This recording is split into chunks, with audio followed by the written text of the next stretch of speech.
Welcome to Know Your Mobile. I'm Basil and we've got two phones here today that we're comparing for you. We've got the Nokia Lumia 920 and the Sony Xperia Z. The Sony Xperia Z was recently announced at CES 2013 in Vegas. It's a beautiful device thanks to its glass front and back. It's also very, very capable. Not only is it waterproof, but it also packs quad-core specs. That's a Snapdragon S4 processor and a gorgeous 13 megapixel camera. It's the new Sony RS sensor, that's Exmor RS, which is capable of HDR video recording. But not to be outdone, Nokia's Lumia 920 is still a pioneer in the video and photo stakes thanks to its optical image stabilisation on its camera.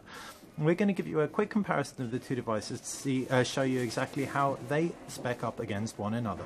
And we're going to kick off with the design, and both these devices are larger than your normal devices. The Sony Xperia Z packs a larger screen, however as a device on the whole it's still smaller. At just 6.9 millimeters, it's considerably thicker than the altogether beefier Nokia Lumia 920. On the front of both devices are the fascia. There are on-screen buttons on the Lumia 920, whereas on the Sony Xperia Z, whereas in Lumia 920 packs 3 capacitive buttons below the 4.5-inch display, in contrast to the 5-inch display on the Sony Xperia Z. To the left side of the Xperia Z is a power button and a volume rocker, and to the right side no buttons whatsoever, just flaps for the micro SD card slot and the micro USB port.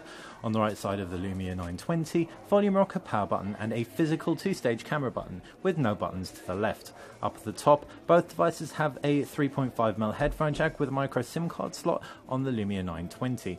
Down below, and there are no ports on the Sony Xperia Z, whereas the Lumia 920 has its micro USB port there.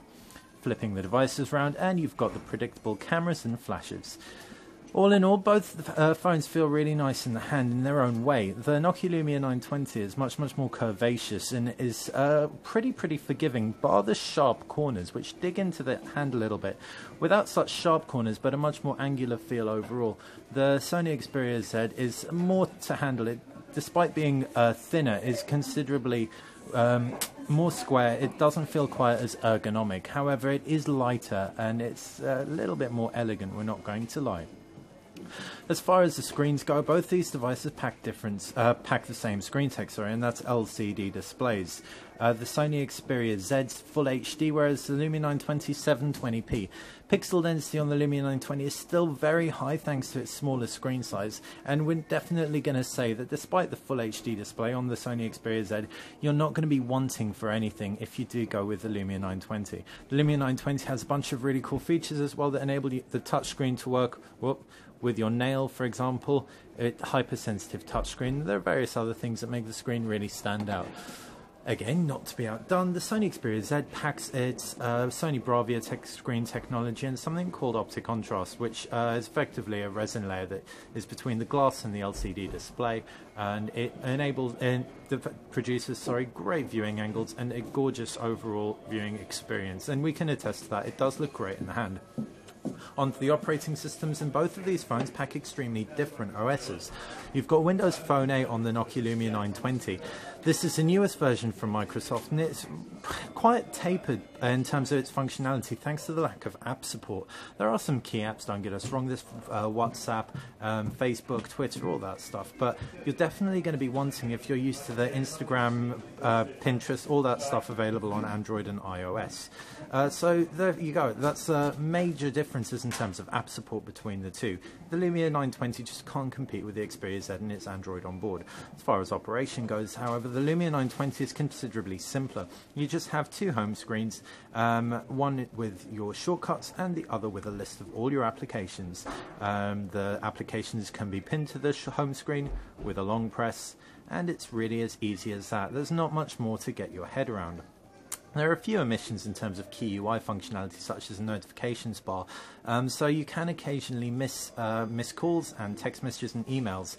However, if you don't need to be up to the minute connected all the time and aware of everything going on your phone, you should find the operating system very easy on the eye and simple to get your head around.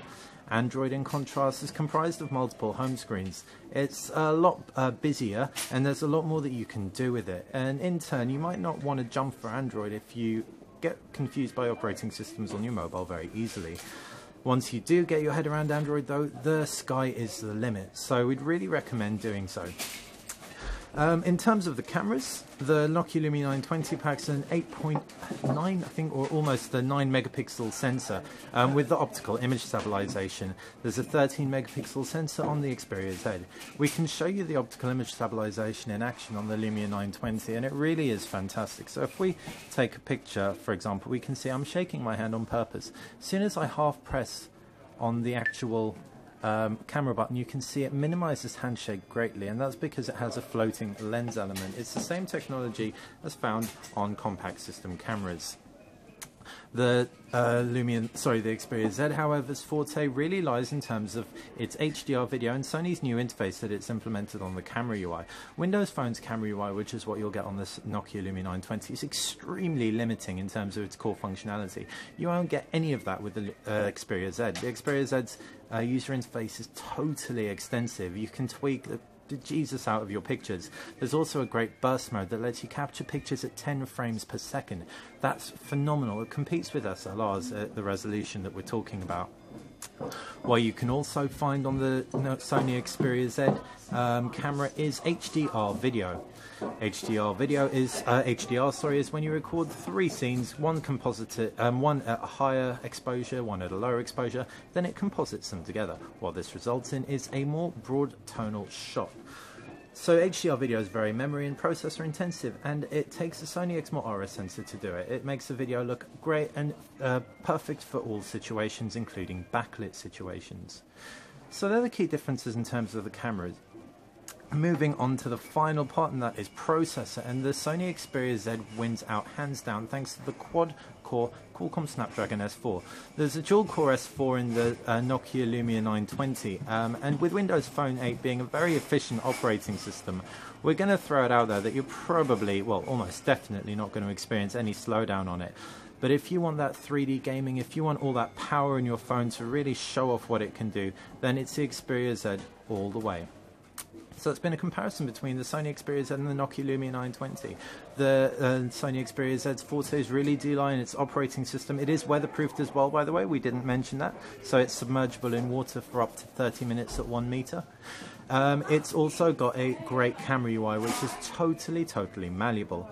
The Nokia Lumia 920, in contrast with its unibody design, it's much more stylized and stand out. It's a bit bulky, we're not going to lie. But if you can deal with it, and you want the optical image stabilization, which is going to be perfect for low light shooting, then the Lumia 920 is really the only phone on the market to offer that. Thanks for watching Know Your Mobile.